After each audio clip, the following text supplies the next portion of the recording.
Herds on channel 83 Sirius XM. Check it out. By the way, don't let your age beat you. Visit buymdrive.com and refine your prime. M-Drive today. I got the Patriots winning by about a touchdown. I know it's very painful for Mr. Ram. Eric Dickerson's a Hall of Famer. Led the NFL in rushing 4 times, 1983, 1984, 1986, 1988. He is Mr. Ram. It's very, very painful for him. I totally understand that. So we'll have Eric Dickerson coming up and Jason McIntyre in Monday's headlines today. It's been kind of a crazy week. There's some NBA stuff obviously going on. And then the Super Bowl, let's just remember this. One of the reasons I like the Patriots in this game, I think there's a lot of reasons to like the Rams.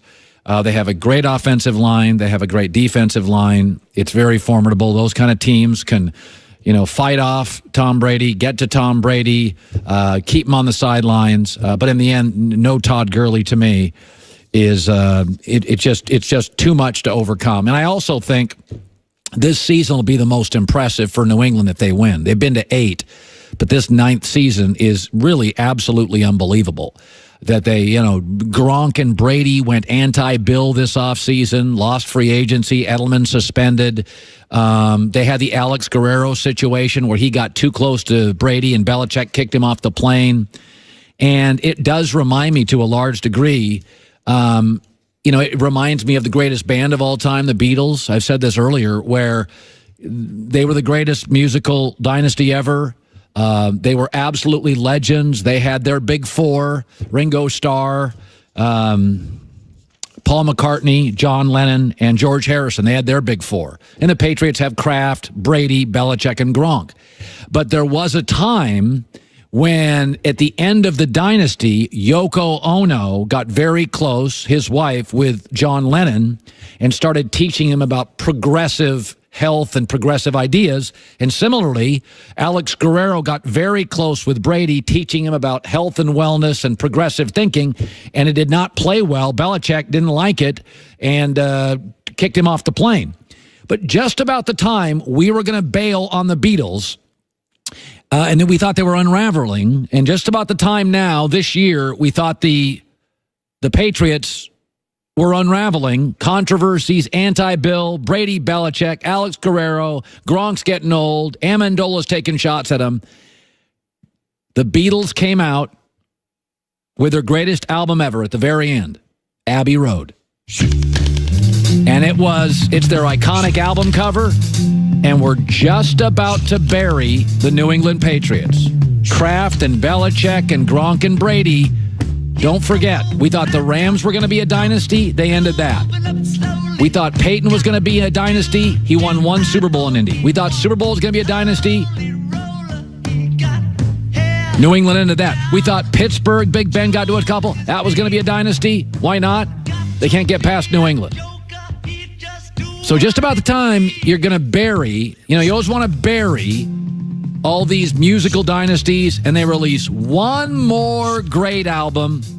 And it goes back to, Yoko Ono, John Lennon got in between, McCartney and Lennon, and it was created friction, but they were still able to endure. And Alex Guerrero got close with Brady, and Belichick didn't like him and kicked it off a plane. It wasn't perfect, but it looks like they're favored.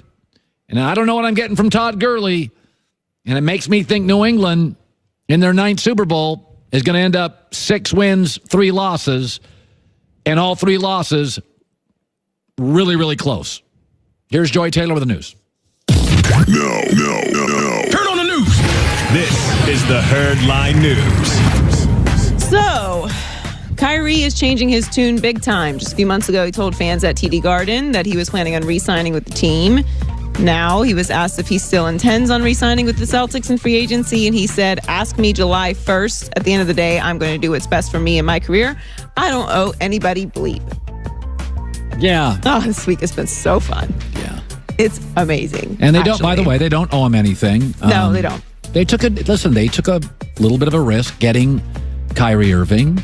He had some injuries. He had left LeBron, so you think he's a little flaky. Earth is flat. They rolled the dice. Boston did. They had a plan, and they kind of disrupted it with Kyrie.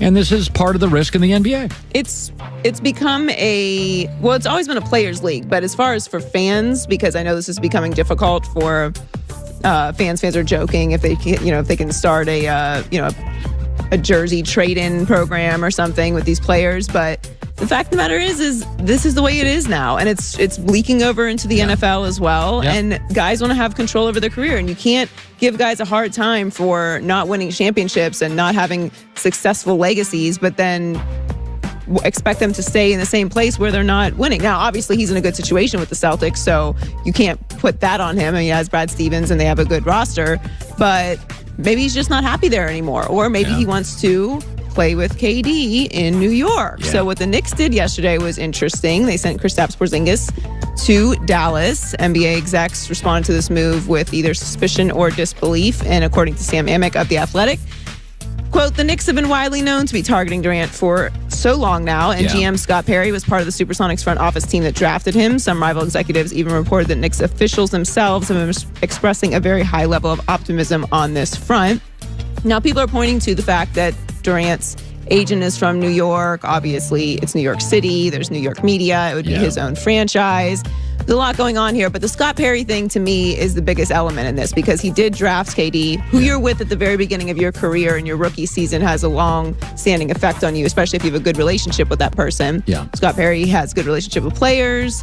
KD's family is comfortable with him.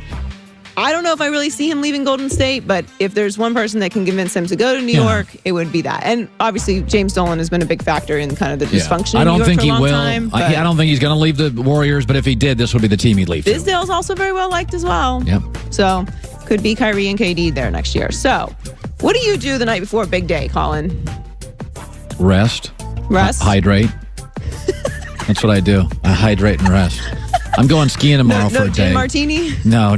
Tonight I'll go to bed early. Okay, well, the Patriots were asked what they do the night before a big game or the Super Bowl. Julian Edelman said, I like to take a little melatonin. I like cherry juice. Gronk said, you got to take it all in. You have to enjoy it. Philip Dorsett said, I eat junk food the night before a game. Chocolate ice cream. I do it before every game. Patrick Chung says he likes to watch Food Network. I like Chopped. Hopefully, Guys Grocery Games is on. I like to watch Chopped and wonder, damn, how am I going to make something out of